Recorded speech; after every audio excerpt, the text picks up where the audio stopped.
Awesome. Hi, everyone. Welcome to Maddox AI and Customer Success Summit. You are currently watching how AI will transform customer success, reshaping post-sale experiences and preparing for the future. I am incredibly excited to introduce our speakers. And as I introduce them, I'm going to have them answer our icebreaker question. What would you use AI to automate in your life outside of work? So to kick us off is Rod Cherkis, CEO of HelloCCO and author of the CCO Playbook, who will also be the moderator for this panel. Hi, everybody. So thanks for the introduction, Bex. Looking forward to the great discussion we're going to have today.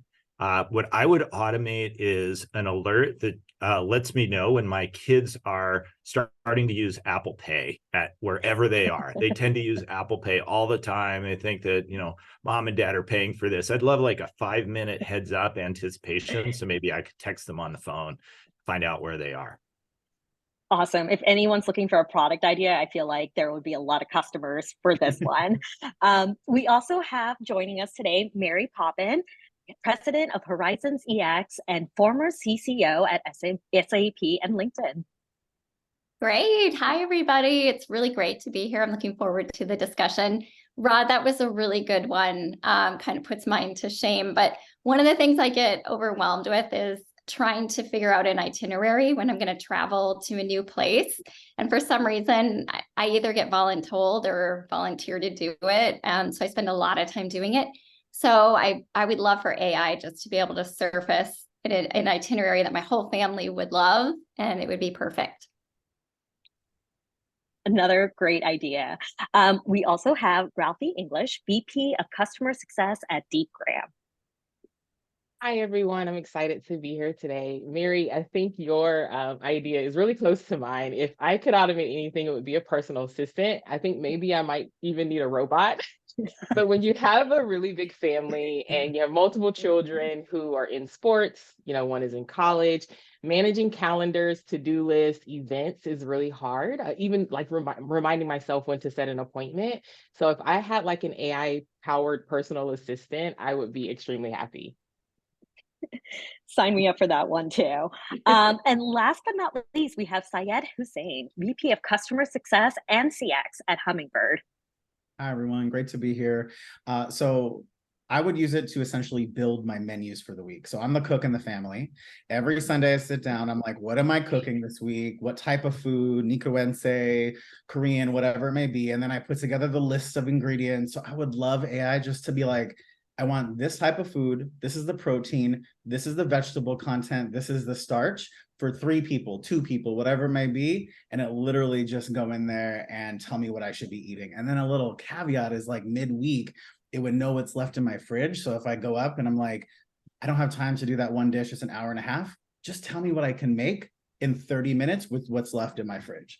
Would be a game changer for me. My husband would I love that one. Super happy, and I would be happy since I'm not doing all the work. If there are any fridge maker manufacturers in the audience, this is the idea you need.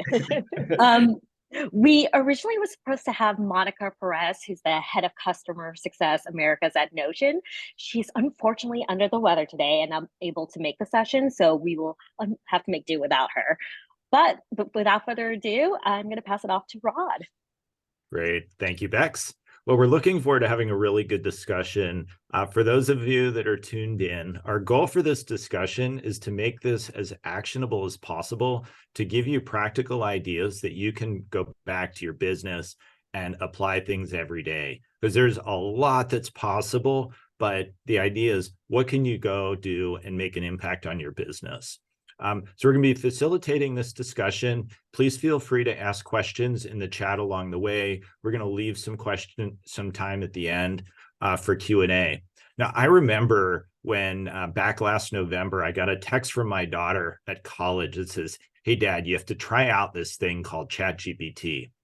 And in the month after that, there was so much hype about how it was going to change so many parts of the business world, and thinking, gosh, It's going to solve support issues. It's going to write training videos. It's going to tell us which customers are going to churn. And then over the following months, the hype started to die down. And many of us in leadership roles started to think about, well, what can we actually be doing in our businesses now with the capabilities? Yes, there's a huge promise of AI and Gen AI and ChatGPT in the future, but what are some of the ways that we can be doing it now? So that's really going to be the purpose of our discussion today, is talking with some of these experts. So I'd love to start the discussion out with a question to Ralphie about how are you using AI in your teams to optimize and streamline some of your processes? That's a great question, Rod. There are a vast number of tools that have hit the market to help with optimization, just like you said. Tools that existed for a while, newer companies that are building disruptive products. And it's actually been really cool to see the type of hyper growth and progress we've seen in AI lately. However, like you mentioned, we've heard in the CS community a lot around, being focused around ChatGPT. How can it make your life easier? How can your CSMs become more efficient? Tools like ChatGPT are a game changer, but I really want to encourage everyone to explore the possibilities of AI beyond just drafting communications or data insights or just meeting preparations. So I'm going to give you a couple examples of how I use, AI in my day-to-day. So for me, working directly with some disruptive players in the AI space has allowed me to think really beyond just prompts, the basic prompts. For instance, we use, we transcribe all of our customer calls, and we use those transcriptions and summaries for coaching our CSMs and our sales team. And since this tool is, powered by AI, we're able to pull insights from those calls. So for example, one of the use cases, if our product team wants to listen to a call where X feature was mentioned, so every call where we're talking about, say, our summarization feature, they're able to curate all of those specific calls and pull the data that they need from those specific calls. So using call transcription or analytic platforms that are powered by AI to capture your customer interactions is one way we use AI to optimize and streamline. Again, that enhances your training and coaching. It helps you to identify trends and performance metrics. And then you can go through and start to make better data-driven decisions while also enhancing your customer experience. Another example that I'll give is one that we actually built internally with our applied engineering team. It's a tool that we call Navi. It's an API that takes our product-related questions and uses our own DeepGram LLMs to generate those answers to those product-related questions. So it's not only generating those responses from our knowledge base or our documentation, but it's also learning from interactions that we've previously had with our customers in the customer communication channel. But, I hear everyone, maybe you don't work for an AI company or you're unable to build these types of tools internally. And there may be a point where you have to make that decision on, okay, do I build or do I buy? But like I said, there are a vast number of companies that are putting in the work to make our lives easier. So I say all that to say, don't limit yourself. Explore the tools that are already in your tech stack. Many companies are really starting to incorporate AI into their core functionality. Also understand what you aim to achieve with AI. Are you looking to improve your customer retention, reduce churn, optimize onboarding, or enhance support? So find those tools that not only meet your needs, but they're also thinking about building for future growth and scale. Yeah, I love some of those examples that are super practical. Mary, you've mentioned a couple of them. Can you share some of the ways that you're using it with your teams and clients? Yeah, and I was actually getting excited as Ralphie was talking about all of the possibilities, because I was also thinking about how we've actually leveraged AI in a few different of the organizations I've been in over the last few years, having it built into our platform behind the scenes, like at Glint for employee engagement. But what we actually were able to do with the data that we had is not just improve the customer experience, but we were able to take the data and identify gaps in our processes. And that was internal for our employees, but also for our customer experience. So we were able to remove duplication, duplicated activities, streamline and pull together a better experience. And then also, one of the things I think that is going to be even easier to do going forward, but one of the things I've focused on that's been really hard, is to build role-based navigation and content for your employees. And so AI has helped uncover opportunities to do that, but it's still not super easy yet today. But I think that's coming. And that's one of the things I think we're going to see AI really help us with, is be able to streamline the employee experience. So when you have, you're in a customer success role, you'll be able to have content available at your fingertips that is specific to you about the product, about your customers, about the handoff with sales, right? And so all of the other, hate to call it noise because it's important content for other roles, but you won't have to sift through to find what's important to you. Yeah, it's really great that folks are testing and innovating. Sayed, do you have any examples that you wanted to share? Yeah, I think, one thing that has kind of conspired over the last year is it feels overwhelming, right? I feel like in this market, we're all doing more with less, and it's like, where do I even start, right? And I think the team at Hummingbird and myself, I'm just like, let's leverage ChatGPT, and how do we do that? And I think what I realized is, why am I spending all the time, rolling out processes and building wikis and trainings and email templates when it can do it for me, right? And I think I've really leveraged that over the last about 8-9 months, and it's been a huge help. And I just take that data and I make some small tweaks here or there, right? I think for the team, I let them know that like it's really important too, not to put customer information in it, but also to do the same thing, those smaller, easy tasks that you can just put inside there and have it spit it out, and then make the tweaks and make sure everything's appropriate. It's just easy, right? And I've taken a couple webinars, more like 4 or 5 over the last year, one of them by Update AI, and we learned about frameworks and how to incorporate frameworks into ChatGPT, which has been super beneficial. And letting the team know about that so that your outputs are even better than without the framework. So it's kind of how we're doing it a little bit here at Hummingbird. Yeah. When I've been working with my clients, and I've been participating and leading a discussion group every couple of weeks about ChatGPT and AI and customer success, Mary's been part of that. One of the concepts that we came up with is that as a leader, there are a number of different ways that you can be thinking about using AI in these solutions. One is for focusing on your internal processes. Second is thinking about how you can use it to improve your customer experiences. That may be through like resolving support tickets, for example. And then the third can be how you might integrate it into your products to actually make your products better. And they require different amounts of effort, and a lot of the post-sale and CS leaders I've spoken with are a little bit reluctant at this point to put AI directly in front of their customers, because they may not understand it as much. They may not be able to, either buy or use the tools that are available. But many of the applications have focused on internal processes.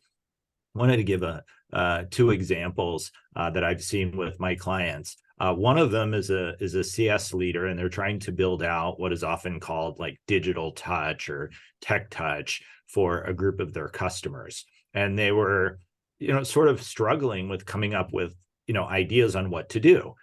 They wanted to, for example, set up an onboarding process for new customers. And so we wrote into ChatGPT a prompt sort of describing their business and what they were trying to do, and said, I'd like to send out 1 email a week to new customers to help them learn these particular things. And then you could say, in week 1, I'd like to introduce my chief customer officer and tell them what we're going to do over the period of time. In week 2, I'd like to introduce them to our onboarding guide and show them how to get resources on our training community on week 3, 4, 5, 6. And when you do that, it can come back with a pretty shockingly useful outline. And then the next step, you can ask it, write a draft of an email.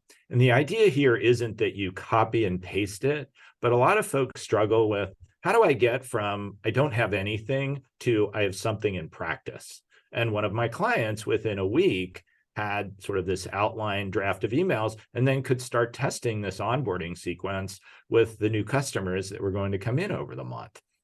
So that just taking this concept of experimenting and trying things in a way that is low risk and that may not put your customers' data, your company's data at risk if you're using, publicly available models. Well, that's Yeah, it's an really interesting time. So I'd love to get folks' thoughts about, what each of the different teams, what you're seeing to help your companies or your customers learn and test new things so that you're constantly improving and being able to innovate in your business. Syed, any thoughts about, how this concept of testing and trying things out? Yeah, I think the first thing is just to take some kind of action, right? I think that it can feel overwhelming and you're like, where do I start and begin? You don't eat a cheeseburger in one bite. It's several bites to get there, right? So I think it's first to take action. I think the second piece is that, using the existing tools like Ralphie talked about earlier is like, what's your current tech stack? Are there different AI offerings that they have that you can leverage, right? Mm-hmm. The third is make sure that the data's right? Like these AI models learn from the information that they're taking in. And so if the data is bad, guess what you're going to get? An output that is bad, right? And so really making sure you're doing that data cleansing and reviewing that to ensure it's accurate and learning from that.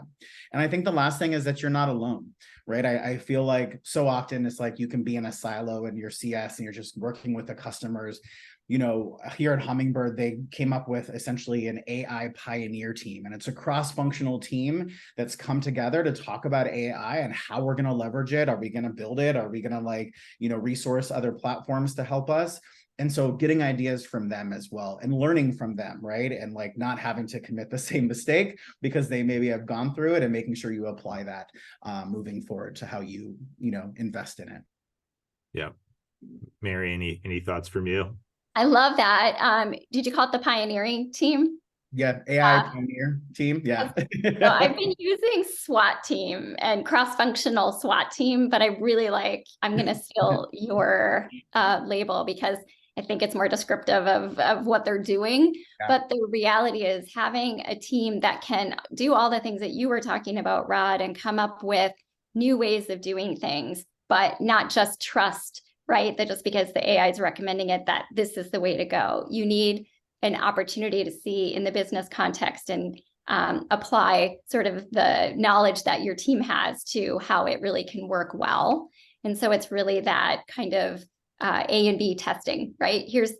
And I would also add, I would start with existing processes because it's the most well-known, you have the most data. So you can kind of say, here's the results from how we're doing it today. Here's the new way of doing it.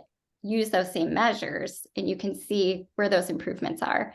So yeah, that's what I would add. But I love that pioneer team, cross-function, making sure it's cross-functional and across, apply the outcomes across the whole organization. Yeah, I love how you think about just integrating it into your testing process and thinking about, hey, could I try this in AI? And as we learn more about it, it's not about does AI do it for you, but can it make you more productive? Does it save you some time? I was working with a client that wanted to write a new job description and explain to their manager why they needed to hire a customer success operations person. It would be the first person in that role. So we typed in to see, what would ChatGPT say about the most critical, for your type of business, what are the most critical behaviors and skills to bring into that role to just help bring clarity. Not that there aren't other job descriptions, but the value also is that as an expert, as a leader at your companies, you can assess whether the information that's coming out of ChatGPT or some other AI tool is accurate. Right? It may feel like, oh, geez, this is going to do your job, but my belief is that it's a productivity accelerator, and we should be looking for ways to enable it to help us do our jobs more and be able to focus on those areas. Ralphie, any thoughts from you about what you've done in your work or what you've seen, so that people are just learning and testing and don't necessarily get so fearful of some huge change that they get paralyzed? I think the most important component is the self-learning piece. So, start to really understand AI from, a leadership perspective. Focus on, webinars and online courses, and do what you're doing today. Join webinars that are talking about and focusing on AI for business or customer success.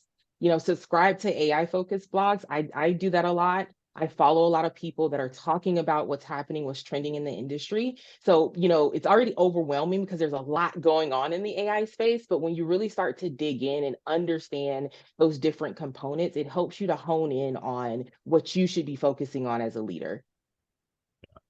And this concept of leadership, working with your teams, right? So if you're a CSM team leader, asking your team and seeing how they're using it, and are there some best practices in there? Within the safety, your company may have some guidelines about what you can and cannot do. So we're definitely here not saying like go around that, but within those boundaries, there's lots that you can do, even if you don't have a tool specific outcome that you can be learning and and testing with. So as you think about these opportunities, one of the areas that potentially is out there is for personalization, so that it might be able to give a customer specific or a company specific or an individual specific responses. Maybe we can talk for a couple of minutes about how AI can be used today to provide more personalized and customized experiences. And then we can sort of speculate a bit about what that might evolve into over the next months and years. Mary, would you like to start? Yeah, so Rod knows this is a huge passion area of mine, personalization and at scale and across the entire customer experience, but also employee experience and I think partner experience, but we'll leave that for another. We could talk all day, right? But we've been collecting data for so many years in silos in our organizations, and functional leaders like CS leaders have been trying to make sense of the data that they have access to and actually leverage it to make improvements in the business. But it's hard. We know that it's really hard. AI now gives us the opportunity to complete pattern matching and look across millions of data points in seconds. Right? Faster than any human really ever could. And so even your best data scientists, if you're lucky enough to have them on staff, still would have to know, what questions to even answer and what data to be kind of looking for relationships in. And so AI will surface these insights and relationships that we never would have even thought existed, which means we can now apply that to personalize our customer experience in a way we never could before. So if you can uncover where in the onboarding process customers are the most successful in having adoption 9 months after go live, that's a huge win, right? Because you can now pinpoint the flags and the certain behaviors or content that have the biggest impact on your customer.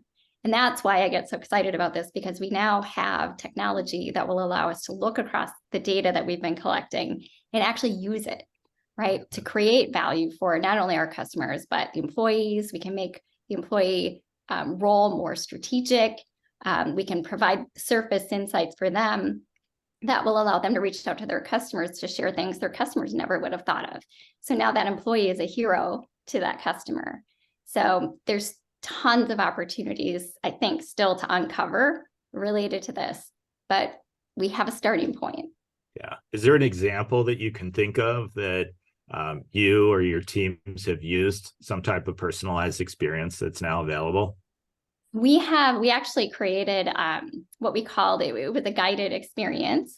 And so we, of course, like most companies, when you get to a certain size, need to scale and segment your customers in a way that you need to provide an experience that isn't as white glove as you might want to. But how do you make that digital experience feel personalized and white glove?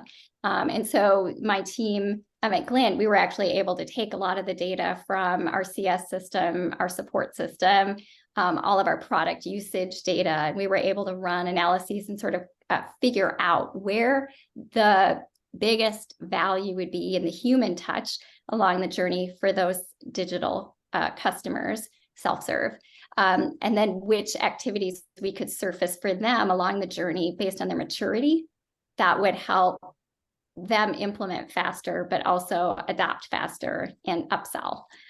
So those are all the things that we use data to apply to that digital experience.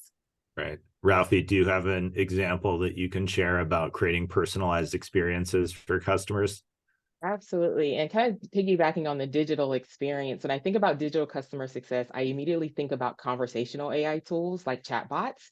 And these solutions are really built to help like CS teams engage with customers, automate responses, schedule meetings, create that personalized experience. And again, that's just another way for you to, use AI, but it also allows you to start thinking about how do I scale my CS team? How do I scale my customer base? While you're also honing in on that personal experience. You can't really replace the human touch, but you can give them a better experience as they're kind of going through and working with chatbots or having that guided experience using AI. Yeah, I've heard a lot of folks say that it's a tough time right now to buy new tools and to get Hmm. budget for add-ons. And one of the ways to get around this has been to talk to, to encourage you to talk to your existing solution providers, existing tools you have in your tech stack, and ask them what they're doing around AI. And, I was on a call with one of my clients that uses Intercom for their online engagement, and they have a new capability called Fin that they were willing to turn on for a couple of weeks for free as part of their solution, and just enable them to experiment, right? Because it would feel difficult for the leader I was working with to go and get budget for a new tool. But learning from that, and even just having that conversation and seeing the demo, gave my client ideas about how they can improve their self-service, how they can potentially leverage Fin or other AI tools. Now, whether it's the right thing for them now in the future, they can decide, but at least they're learning. And whether you have a ticketing system like Zendesk, or tools that you use to create your customer education training resources, there's lots of folks that are starting to innovate. So take advantage of what they're doing and what they're learning and seeing with their customers. Super free, easy way to just get yourself up to speed. So a lot of us are starting to get into our fiscal planning for 2024. I mean, summer's just about over, although it feels pretty hot in lots of places around the globe these days. So maybe summer isn't quite over, but planning season's starting. There's a lot of folks that are going to be looking to their CS leaders and basically saying, budgets are tight. Think about how you can do, this theme around doing more with less. Many people may be asked to support growth at your company without increases in budget or headcount. And this could be a really great opportunity to leverage some of these productivity improvements that AI and ChatGPT can potentially bring. I'd like to get some thoughts on how we should be thinking about leveraging AI and ChatGPT and other solutions as part of our planning cycle this year. Syed, how would you think about this?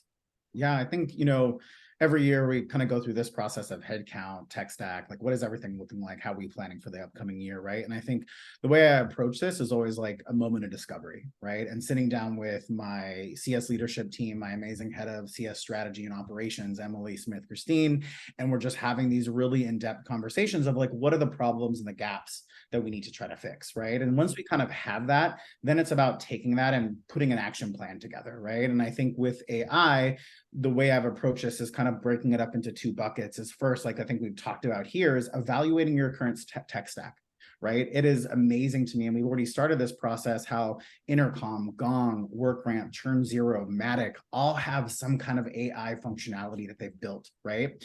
And so how do we leverage that? Is that going to fill any of the gaps? Is it additional cost? Maybe it's already part of our package. Like with Gong, it's very much already a part of what we purchase. So it's at no cost to us, right?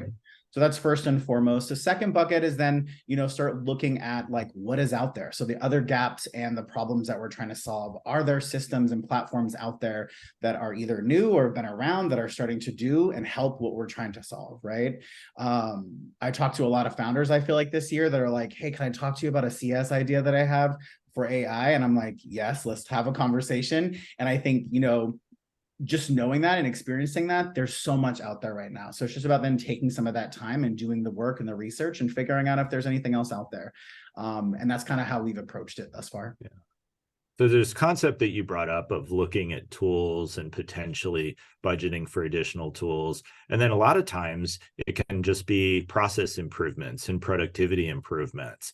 And I sort of anticipate that there may be leaders, CFOs, your CEOs that you work with that are going to come to you, say, look, I don't know exactly how you're going to get these outcomes, but I'm going to, sort of expect you to get 10% productivity improvements. These capabilities are coming, want you to experiment, figure out how to get it, setting some goals that don't involve just hiring more people. Do you think that's a realistic objective that we should expect from our executives and financial leaders, Mary? Absolutely do. And I think all the things that Syed just mentioned are really important to keep in mind. Look at your existing tech stack, see what you can optimize. I think what we talked about a little bit earlier in terms of the testing and innovation team, making sure there's a group of folks cross-functionally with accountability to start to test these things and see what works for your organization. And then the other thing I would put on top, which I think is really critical and probably should be done right now, is a governance model. So how are you making recommendations to your internal teams about how to use AI? Because like we just talked about, a lot of technologies will be putting forth different AI capabilities. So how do you not overwhelm your employees? How do you make sure they're using it correctly? You're going to have some innovative folks who want to explore everything, and it could be kind of dangerous, maybe, depending on what data they're working with. So as soon as you could give some guidance to your employees, I think that will be really important to keep in mind for fiscal 24. Yeah, on the call just earlier today with Nick and Elisa Rosenthal, who's the vice president of sales at OpenAI, she was talking about OpenAI's primary thing that they sell are APIs for companies to be able to tie into the data and the models that OpenAI has. But not all of us work at companies that are investing in that yet, or have teams that are able to, kind of build that into that. So some people are going to have access to models where it's walled off, and you can put in your customer information or your sales data to get insights about churn or predictive. And then others may have to rely on sort of public models, whereas you mentioned, Mary, it may feel a little bit risky to drop in your customer transcripts, or drop in your NPS score feedback data, or drop in your sales data from Salesforce, or whatever it might be. So I think there's different ways that we can be anticipating it. And again, going back to this concept of identifying which areas may be internal processes that you can be more productive, which ways that you can test to improve your customer facing outcomes, and all the meanwhile working with and at least staying involved with your development teams, your product teams, about what innovation can be happening in your products to improve the customer's experiences.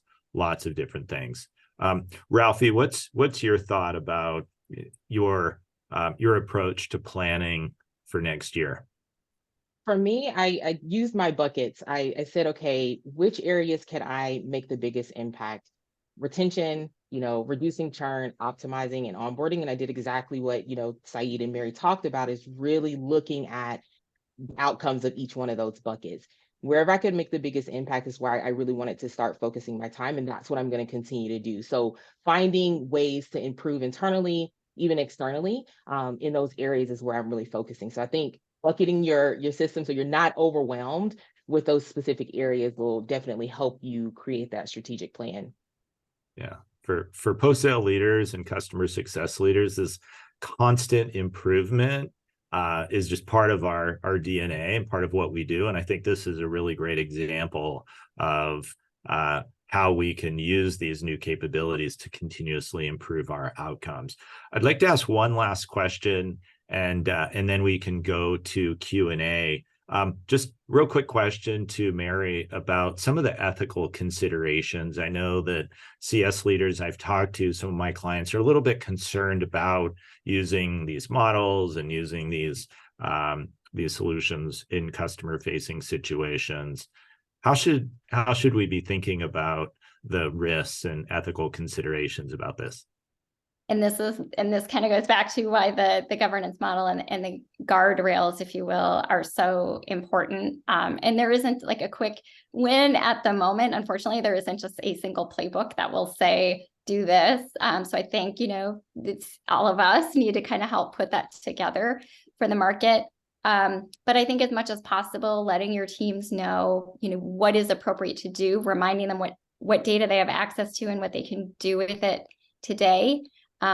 Thinking about not just trusting what AI is telling you or taking action. Don't just craft an email with AI and send it out to your customer. Make sure that you're validating what's going to your customers and the information that is being surfaced through AI. So trust but verify, I guess maybe is a good way to think about it. But I think really thinking for your organization, what's going to be needed to best guide your team and how you can, as quickly as possible, put some of that in motion. Yeah. I am just so excited about the next couple months as people are going through their planning cycle and then seeing how that plays out in 2024. It's going to be a very interesting year for innovation and in customer success and post-sale teams. So Bex, can you help facilitate some discussion from the Q&A? What have folks been saying and asking? Of course. So first question, this is awesome. How do you go about helping employees see the benefit of adopting existing AI tools into their day-to-day? I use ChatGPT for everything, but have some skeptical team members. Hi, sorry, did you get that? Or was I muted? We could hear it. Okay. Anybody want to answer? I think, from my perspective, is the proof is in the pudding, right? And I know that change can be tough. And I think, again, like taking small bites is really important. And so if you're leading a team and you're wanting people to adopt this to make their life easier, it's really about showing them, right? Like, hey, look at what so-and-so did. And do you see the efficiency they're gaining? They're not spending time on X, Y, and Z anymore, right? And I think it's also creating a roadmap for folks, right? Like when you're asking someone to shift the direction that they're used to walking in, right? Help bring a roadmap to the table to be like, let's start here, right? Small bite. Once that gets done, they should start feeling the benefit of it, right? And if they feel that benefit, they'll be more inclined to lean in, right? And then you can take them to the next level and continue to kind of like grow that experience. And then, hopefully after some time, they're knee deep in it and they're right along with you and everyone else. Yeah, I think that's a great point. So of just trying things out. When I'm working with my clients, I try to find little ideas that help prove how you can use ChatGPT or AI. Mary was talking about using it for talking about travel and staying in touch with others. And I think about, we've got this question, like we're trying to come up with maybe a premium support offering for our group of customers. What would be characteristics that they might want to see in a premium support offering? And it just comes up with a starter list. Again, you don't copy and paste it and then just put a price on it and offer it, but it might help accelerate your brainstorming and thinking about it. So just keeping that going. Love the testing mindset. Right, Bex, what else? When you talk about AI personalization, leveraging customer insights, and then applying it to CS to drive faster time to adoption, all that sounds great, but what tools are you using to use AI to pull those insights? And how is AI different in developing insights versus other usage behavior tools? Yeah, I'll take that one. Can you hear me okay? I think I might have cut out a little bit before. Okay, so there are lots of different technologies out there now that can help you integrate all of your data across multiple sources very quickly, like Involve.ai is one of those, and will help you surface those insights because it has the AI and frameworks running in the background. Another thing that you can consider is the AI that you do have within the systems of your current tech stack. And then getting some assistance, whether it's internal data science or external at this point, to get some help in shaping and surfacing those insights. So it really starts with being able to centralize your data, leverage the AI capabilities of your existing tech stack, and or leverage a technology like Involve and some consulting to be able to uncover those insights. And then that will help you shape a future framework of how you want to leverage AI as capabilities continue to evolve. There's some new capabilities that were recently released with ChatGPT, a capability called Code Interpreter, which allows you to drop in, for example, pieces of data in a spreadsheet format, and then ask it questions such as, tell me trends. What are the insights? How would you segment this? So I would encourage people to experiment with that, again, with the constraint of guardrails, keeping in mind customer information, intellectual property, things like that. For those of you that have a private instance of one of these models, you may be able to do that more easily by dropping in your proprietary data. And for others, you just want to be aware of it. Yeah.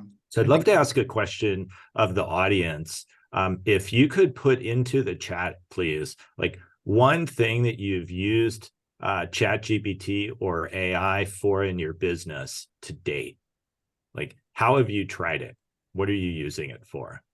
Love to get your feedback. So as you're putting that in, Bex, what else are folks asking about? What kind of automations or AI would you recommend for voice customer support? Take that one. So I see a lot of my customers using transcription and analytics tools that allow their, support engineers that are doing voice customer support to see, with the transcription, keywords that then pop up, knowledge-based articles, or kind of take them down the path of how they want to service that customer. So you can use, keywords, you can pull out different types of insights and then build workflows based on those insights within your platform using AI.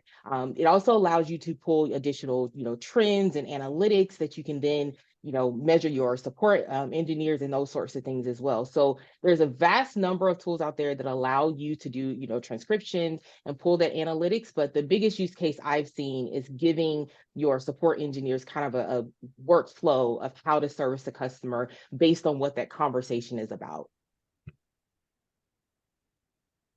Yeah, I think there's a ton of promise in how AI can help on the support experience to, in some cases, it might be enable customers to self-service because it's providing like more contextually relevant information. And then in a lot of ways, how it supplements the ability of one of your support agents or support engineers to be able to understand the questions that people are asking, see a transcript of what the call is as they're talking, and then being able to populate information from your knowledge articles or from other documentation to present an answer right at that time. I think it's pretty exciting, and looking forward to seeing how that works. So thank you. So I think we have time for one more question. What are some suggestions when you have a highly complex product with a high touch CSM model in operation? Scale will be a huge focus as we grow. 25 customers today with 65 million in ARR.